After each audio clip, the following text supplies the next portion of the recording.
사람의 삶에는 우리가 전혀 예상하지 못한 순간이 찾아오기도 합니다. 그것은 마치 평온하게 흘러가던 강물 위에 갑자기 떨어진 돌멩이처럼 큰 파장을 만들어내며 삶을 송두리째 흔들어 놓지요. 오늘 이야기의 주인공 배우 윤석화 씨 역시 그런 순간을 마주하게 됩니다. 윤석화 씨는 우리에게 오랜 세월 연극과 드라마, 무대에서 깊은 울림을 전해왔던 배우입니다. 특유의 진솔한 연기와 무대에 대한 헌신으로 많은 이들의 사랑을 받았지요. 그런데 2년 전 그는 런던으로 출장을 떠나 있던 중 갑작스러운 위기를 맞이하게 됩니다. 아무런 전조도 없었던 순간 그가 쓰러져 버린 것입니다. 현지 의료진은 그의 상태를 보고 곧바로 심각함을 판단했습니다. 단순한 탈진이나 피로가 아닌 생명을 위협할 정도로 중대한 상황이었습니다. 그래서 결국 에어 앰뷸런스를 타고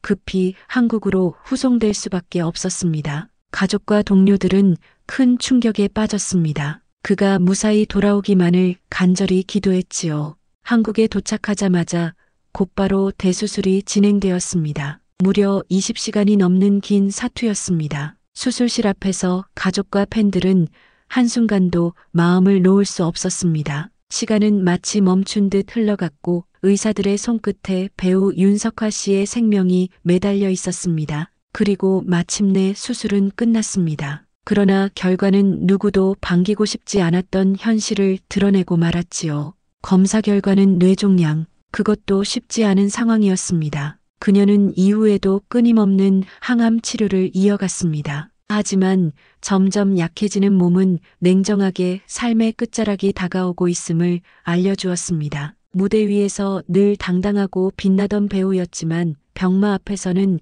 그 누구도 예외일 수 없었던 것입니다. 여러분, 이 장면을 떠올려 보면 참 마음이 먹먹합니다. 긴 수술을 견뎌낸 후에도 다시 시작된 끝없는 투병의 길. 그 과정에서 그는 어떤 생각을 했을까요? 아마도 자신을 기다리는 관객들, 함께해온 동료들, 그리고 사랑하는 가족들의 얼굴이 하나하나 떠올랐을 것입니다. 하지만 병실에 누워있는 시간이 길어질수록 그녀는 점점 다른 질문을 스스로에게 던지게 되었을 겁니다. 내가 앞으로 얼마나 더 살 수 있을까? 가 아니라 내가 앞으로 어떻게 살아야 할까? 라는 질문 말입니다. 우리는 흔히 삶의 길이를 중요하게 생각합니다. 며칠이라도 더, 몇 달이라도 더 버티기를 바라지요. 하지만 윤석화 씨의 마음속에서는 삶의 길이보다 삶의 방식이 더 큰 자리를 차지하게 되었던 것 같습니다. 그만큼 항암 치료는 고통스러웠고 매일매일이 전쟁 같았기 때문이지요. 그녀는 결국 자신의 주치의이자 팬이라고 밝힌 의사에게 조용히 한마디를 남기게 됩니다. 그 한마디는 긴 투병 끝에 다다른 결론이자 한 인간으로서 마지막까지 지키고 싶었던 신념이기도 했습니다. 윤석화 씨는 삶과 죽음의 경계에서 어떤 결정을 내렸을까요? 긴 투병 끝에 윤석화 씨는 스스로에게 진지한 물음을 던졌습니다. 나는 앞으로 얼마나 더 살 수 있을까? 가 아니라 앞으로 어떻게 살아야 할까? 라는 물음이었지요. 항암 치료는 단순히 약을 먹고 주사를 맞는 과정이 아니었습니다. 온몸의 기운이 빠져나가고 하루하루가 전쟁 같았습니다. 한번 치료를 마치고 나면 며칠간 음식을 삼키지도 못했고 숨을 쉬는 것조차 고통이 될 만큼 몸은 지쳐갔습니다. 삶을 연장하는 치료였지만 그 속에서 그는 점점 자신다움을 잃어가고 있음을 느낀 것입니다. 윤석화 씨는 배우였습니다. 늘 무대 위에서 관객과 호흡하며 연기를 통해 삶을 이야기하고 위로를 건네던 사람이었습니다. 그런 그가 항암 치료 때문에 제대로 말조차 할 수 없고 움직이지도 못하는 시간을 보내야 한다는 건 스스로에게 너무도 낯설고 받아들이기 힘든 일이었지요. 그러던 어느 날 그녀는 마침내 주치의를 불러 조용히 한마디를 남겼습니다. 일주일을 살아도 나답게 살고 싶어요.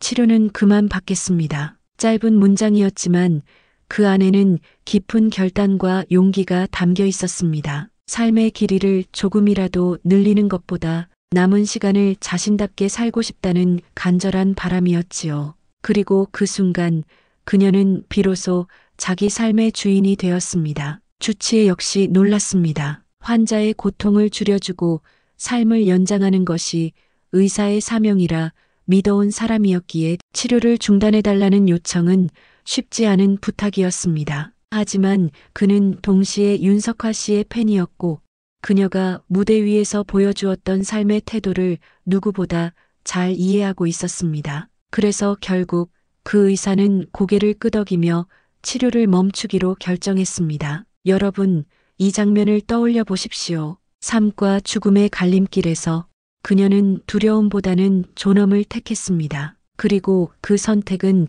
단순한 개인의 결심이 아니라 우리 모두에게 던지는 묵직한 질문이기도 합니다. 우리는 흔히 오래 사는 것만을 바람직하다고 여깁니다. 하루라도 더, 한 해라도 더. 그러나 윤석화 씨는 보여주었습니다. 때로는 길이가 아니라 깊이가 더 중요할 수 있다는 것을요. 그녀의 마지막 한마디는 우리 삶을 돌아보게 합니다. 나는 지금 나답게 살고 있는가? 혹시 남들의 시선이나 세상의 기준에 맞추느라 정작 나 자신을 잃고 살고 있는 건 아닌가? 이 질문을 우리는 외면할 수 없게 되었습니다. 윤석화 씨의 용기는 죽음을 앞두고 한 선택이었지만 사실은 살아있는 우리 모두에게 필요한 지혜입니다. 나이가 들수록 몸은 약해지고 예전처럼 자유롭지 못할 때가 많습니다. 그러나 그런 순간에도 우리가 끝까지 붙잡아야 할 것은 바로 나답게 사는 삶이 아닐까요? 여러분, 이 이야기를 들으며